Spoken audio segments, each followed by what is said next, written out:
Wow, what an incredible story of courage, resilience, and transformation. I'm thrilled to help bring Emily's journey to life in vibrant American English, with all the punctuation polish and a lively, engaging tone that'll keep viewers hooked for this emotional video. This tale of a young girl standing up to bullies, finding her strength, and inspiring a community is perfect for a captivating narrative.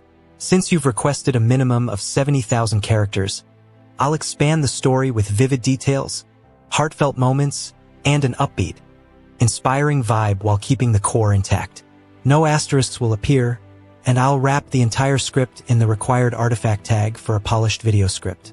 Let's dive into Emily's world and make it shine. Hey there, amazing viewers. Buckle up for an unforgettable story that'll tug at your heartstrings, make you cheer, and maybe even inspire you to stand a little taller. This is the tale of Emily Harris, a seemingly ordinary teenager who turned a small town upside down with her extraordinary courage. Picture this: a misty Monday morning in Maplewood, Ohio, where a new girl steps into Lincoln High, ready to start fresh, or so she thought. What happens next? Oh, you're in for a wild ride. So grab a snack, hit that subscribe button, and let's dive into this emotional, action-packed journey of grit, heart, and triumph. It all begins with 16-year-old Emily Harris, a girl who, at first glance, seems like just another high schooler. Average height, slender build, chestnut hair tied back in a simple ponytail, dressed in plain jeans and a faded sweatshirt. She's the picture of someone trying to blend in. But here's the kicker. Emily's got a secret that could make jaws drop. Back in Detroit, she wasn't just any teenager. She was the reigning junior state champion of Michigan in mixed martial arts. 4 years of intense training in one of the city's top gyms turned her into a force to be reckoned with. Her left hook could crack a rib. Her ground grappling, coaches called it a work of art. But when her mom, Dr. Sarah Harris, landed a job at Maplewood's hospital, they moved, and Emily promised to keep her skills under wraps. "Let's start fresh, sweetheart," her mom had said, her voice full of hope. "Let's be a normal family." Emily agreed, though deep down, a spark of rebellion flickered. In Detroit, her strength earned respect. Here, she was just the new girl hoping to stay out of trouble. Trouble, though, has a way of finding you, doesn't it? It's Emily's first day at Lincoln High, and she's sitting alone in the cafeteria, nibbling on a sandwich when trouble struts in.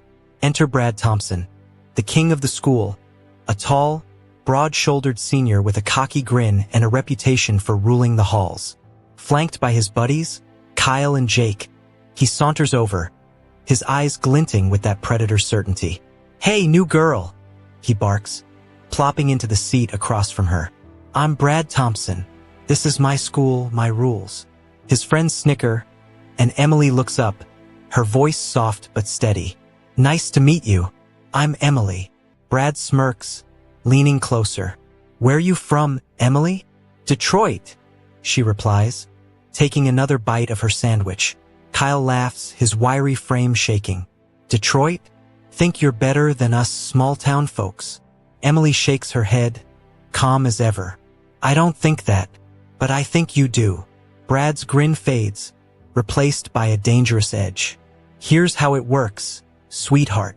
Newcomers show respect, especially big city girls who think they're too cool for us. $5 a day for protection. You know, bad things can happen to a lonely girl in a new school." Emily's chest tightens, but she remembers her promise to her mom. "I don't want trouble," she says, pushing her chair back to stand. Jake's hand lands on her shoulder, stopping her. "We're not done talking," he sneers. Emily's voice hardens just a touch. "What do you want?" Brad leans in, his breath hot. "Respect. Pay up, or you'll see what happens." Emily studies their faces. Brad's smug confidence, Kyle's smirk, Jake's eager grin. "I'll think about it," she says finally, standing and walking away as Brad calls after her. "You've got until tomorrow, sweetheart, and don't even think about snitching. My dad sponsors the football team." That night, Emily lies awake, staring at the ceiling. $5 a day is $150 a month, over $1,000 for the year. and she knows it won't stop there. Boys like Brad always want more. At home, her mom, exhausted from her first day at the hospital, asks, "How was school, sweetheart?" Emily forces a smile. "Fine, Mom. Just a normal first day." But Sarah's eyes linger, sensing something's off. "Any friends yet?" "Too soon to tell," Emily replies, dodging the truth. Sleep doesn't come easily. Brad's cocky smile haunts her. So different from Detroit, where no one dared mess with her. She'd promised her mom a fresh start, but now, she's not so sure she can keep that promise. Tuesday morning dawns and things escalate fast. Emily's barely through the school doors when Brad and his crew corner her at the stairwell. "Well?" Brad demands, arms crossed. "Thought it over?" Emily meets his gaze, her voice firm. "I'm not paying you." Brad's smile vanishes. "What did you say?" "I said no." For a moment, they lock eyes, the air crackling with tension. Then Brad laughs, a cold, hollow sound. "You want to play hero? Fine." What follows is a nightmare. Between classes, Kyle accidentally shoves her, scattering her notes across the floor, then steps on her notebook with a dirty boot. "Oops, sorry," he sneers. Jake slams her into a wall, her shoulder throbbing. "Watch where you're going," he barks. By lunch, the cafeteria's buzzing as Brad struts in with half the football team. "Word is," he announces, loud enough for everyone to hear, "the new girl thinks she's too good for our rules." Conversations hush.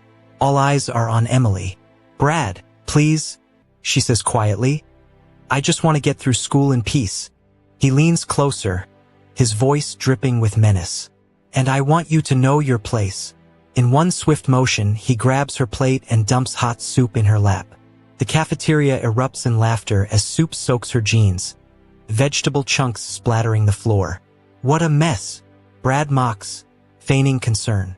Someone's filming, and Emily sits there, feeling the burn of humiliation. But inside, a storm's brewing, cold and controlled. "Clean it up," Brad sneers. Emily stands, soup dripping, and looks him dead in the eye. "You just made a big mistake," she says, her voice slicing through the noise like a knife. Brad laughs. "What are you gonna do? Run to mommy?" She doesn't answer. Grabbing her backpack, she walks out, leaving laughter and puddles of soup behind. In the bathroom, Emily scrubs at the stains, her hands shaking. Not from fear, but from rage. For years of training scream at her to act, but her promise to her mom holds her back. Desperate, she calls her old coach, Master Johnson, the man who turned a scrawny 12-year-old into a champion. "Emily, how's the new school?" he asks warmly. "Not great," she admits, spilling the story of Brad and his bullying. Johnson listens, then sighs. "Your mom wanted you to hide your skills, and that's smart. But sometimes, secrets are dangerous. Boys like that only stop when they meet strength. If you act, do it smart. No witnesses, no real harm." Emily nods, even though he can't see her. "I remember your lessons. And Emily," he adds, "you have the right to defend yourself." By the end of the day, Emily's made her decision. She's done hiding. After school, she lingers in the library, waiting for the halls to clear. She knows Brad stays late for football practice. At 4 p.m., she steps into the empty parking lot, spotting him emerging from the gym alone. "Brad," she calls. He turns, smirking. "Soup girls back for seconds?" Emily steps closer, her voice steady. "We need to talk about today." Brad crosses his arms, towering over her 5 feet 2 inches frame with his 6 feet 3 inches bulk. "What about it? I thought it was funny." "Not for me," she says. "I've got a proposition. One-on-one right here, right now. If you win, I'll pay you $10 a day and do whatever you say. If I win, you leave me alone forever and apologize in front of the whole school." Brad bursts out laughing. "You want to fight me? I bench 300 pounds, little girl." Emily doesn't flinch. "Then you've got nothing to worry about." Something in her calm, confident stance gives him pause, but he shrugs it off. "No rules, anything goes." "Anything goes," she agrees. They step to the center of the lot. No cars, no witnesses. Brad strips off his hoodie, revealing a chiseled physique. Emily sheds her jacket, standing in a plain t-shirt, looking small next to him. Last chance to back out, he smirks. Your funeral, she replies. Brad lunges, his fist aimed at her face with bone-crushing force. But Emily, she's a blur. In one fluid motion, she sidesteps, deflects his punch with her forearm, and drives her left fist into his solar plexus. The blow's a masterpiece, short, precise, packing 4 years of training into one devastating strike. Brad gasps, doubling over, his lungs betraying him. He drops to his knees, eyes wide with panic. What, how? He croaks. Emily stands over him, calm as ever. First rule of fighting: never underestimate your opponent. Brad tries to stand, but his legs wobble. You box? He whispers. Not boxing, she says, crouching to meet his gaze. Mixed martial arts. Michigan State junior champion. 23 fights, 21 wins. And you know what? That punch was only 1/10 of my strength. I could have cracked your ribs. Brad's face pales. Emily steps back. I came here for a normal life, Brad. I'm tired of people being scared of me. But you didn't give me a chance. Now you have a choice. Keep your word, apologize, and leave me alone, or tomorrow, I'll show everyone what I can really do, on video with witnesses. How will your football buddies feel when a girl half your size flattens you in 30 seconds? Brad nods weakly. All right, I'll do it. Emily grabs her jacket and walks away, pausing to look back. Oh, and Brad? If you or your friends mess with me or anyone else, our next talk will be very different. The next morning, Lincoln High is buzzing. Brad Thompson, the untouchable senior, walks up to Emily in the hallway, his voice loud and sincere. I'm sorry, Emily. What I did was wrong. I was a jerk. The crowd gapes. Brad Thompson apologizing?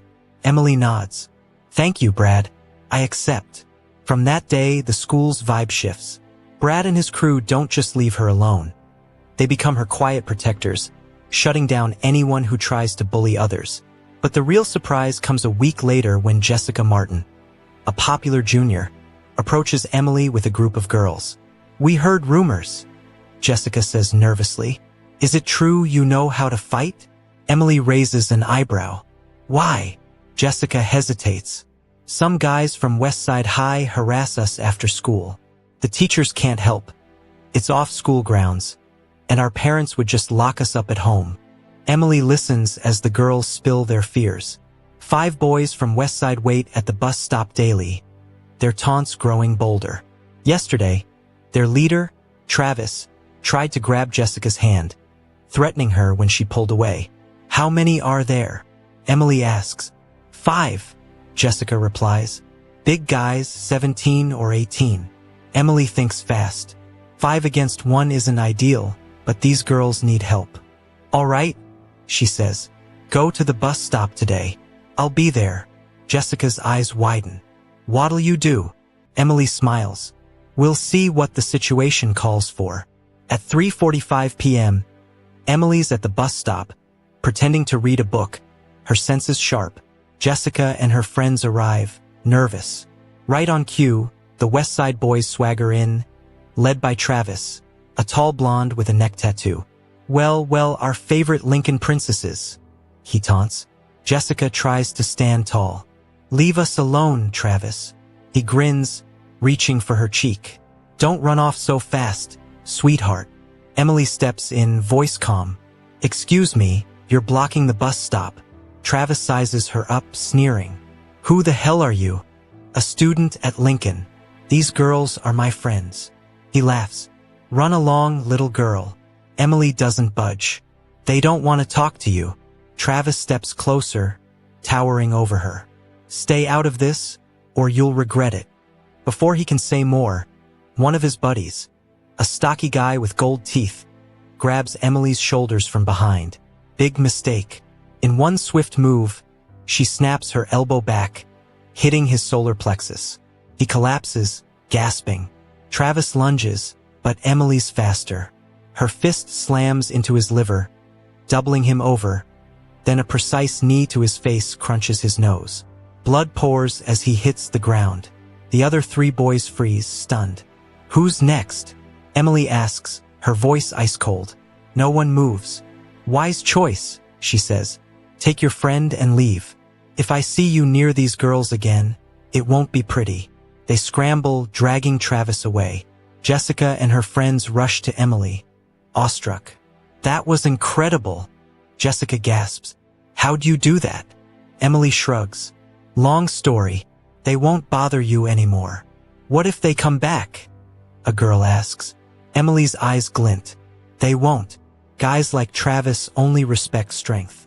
The bus arrives, and the girls board, buzzing with excitement.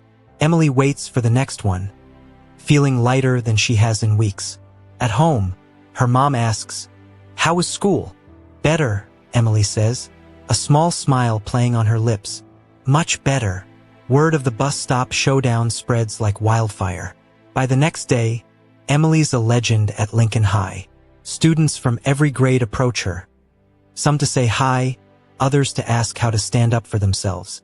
A few girls beg for self-defense lessons. Emily agrees, arranging to use the gym after school with the wrestling coach's help. Soon, she's teaching 20 students, mostly girls but some boys too, the basics: how to block, where to strike, how to break free. "The best fight is the one you avoid," she tells them, her voice steady. "But if you can't, strike first, strike hard, and finish it fast." Her classes become a hit, not just with students but with teachers too. Even Principal Anderson takes notice, calling her to his office. "Emily, what you're doing is vital.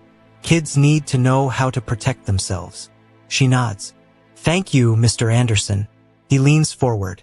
"Your mom told me about your championships in Detroit. Why hide it?" Emily pauses. "I thought it'd be easier to be normal." He smiles gently. "And how's that working out?" She laughs softly. "Hiding who you are isn't living. It's just existing. Real life starts when you stop being afraid to be yourself." A month later, Emily's fame skyrockets. A mixed martial arts federation comes to Maplewood for an exhibition, and when they announce an open sparring ring, the crowd chants her name. Mike Rotner, a former pro fighter, spots her. "You're the state champion?" he asks, skeptical. "I was," Emily says simply. He offers a light sparring match with Kelly Rose, a 20-year-old pro. Emily steps into the ring, her classmates cheering. Kelly's skilled, but Emily's a whirlwind, dodging jabs, catching a kick, and sweeping Kelly to the mat. In seconds, she's got her in a chokehold. Kelly taps out, and the gym erupts. Rotner's stunned. "Where'd you train?" "Detroit, with Master Johnson," Emily replies. He offers her a pro contract, but she smiles. "Thanks, but I just want to be a high schooler for now." Emily's story spreads, newspapers, TV, the works. But what matters most? She's found her place. Her classes grow to 50 students, and bullying at Lincoln High plummets. Even Brad changes, helping younger kids instead of tormenting them. "Thanks for stopping me," he tells her one day. "I was a jerk. You showed me another way." Emily smiles. "We all make mistakes, Brad. It's about learning from them." But challenges loom. Travis, the West Side bully, gets arrested for assaulting another girl, and his powerful father's lawyers blame Emily, claiming her bus stop fight pushed him to violence. The media explodes, some calling her a hero, others a menace. Reporters swarm her house, but Emily stands firm. "We're not running," she tells her mom. "The truth is on our side." At the trial, Jessica and others testify to Travis's harassment, and Emily calmly recounts her training and restraint. "I used the minimum force necessary," she says. The jury agrees, not guilty.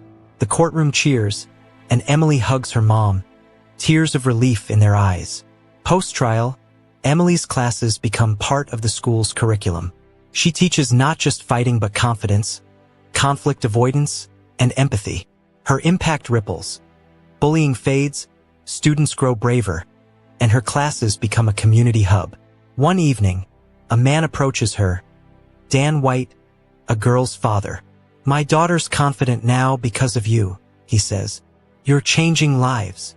Emily smiles. I'm just doing what's right. On graduation day, Emily's speech moves the crowd. I came here scared, wanting to hide, she says.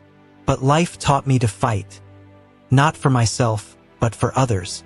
Be yourself, stand up for truth, and never walk away from someone who needs help. The auditorium roars. Brad, now headed to study social work, thanks her again. You changed me, Emily. She grins. You changed yourself, Brad. Emily heads to college, studying psychology to help young athletes. Her story inspires books, documentaries, and countless kids. At 26, she opens a center for young leaders, teaching kids to embrace their strength. Her work spreads, and she becomes a leading voice against bullying. Every year, she returns to Maplewood, where a plaque at Lincoln High reads, Emily Harris, class of 2013. She taught us true strength lies in protecting others.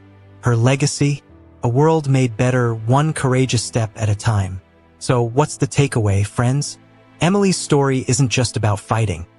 It's about finding your voice, standing tall, and lifting others up. Be your own hero and inspire someone else to be theirs. Hit that like